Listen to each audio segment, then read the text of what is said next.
rin sigurado sa kanyang desisyon. Follow your heart, Ate May. Ano man desisyon mo, supportahan ka lang.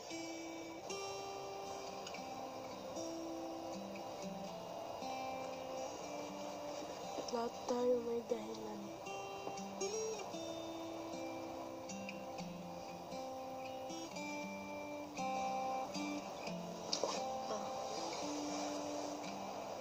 Ano tayo?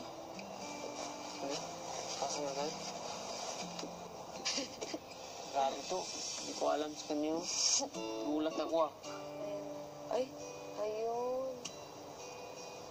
Buo na po yung desisyon ko na may paiwatig sa buong mundo na gusto kong magpakatotoo sa sarili ko. Good night po.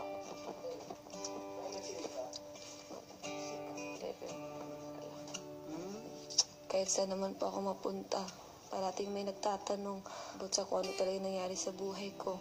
Baka po ito na po yung time para malaman po nila kung ano talaga yung mga nangyayari sa buhay ko. Last 20 seconds. Inisip ko po yung pamilya ko, kuya. Mamaya, may ma-misinterpret pa na natingin po sa amin, sa akin. Pwede kaming sabihan ng hindi maganda. Kasi kuya, naranasan ko na po to. Sa akin naman po, kaya ko naman po i-handle, kuya. Pero may dumating sa point na nasaktan po yung pamilya ko, yung magulang ko. Yun lang po yung ayaw ko, kuya. Once na naapektuhan po yung pamilya ko, doon na po ako maayaw, kuya. Nagpapaka-safe lang talaga. 3, 2, 1. Time is up. Abangan bukas, ito na ang pinakamatinding hamon ng pagpapakatotoo.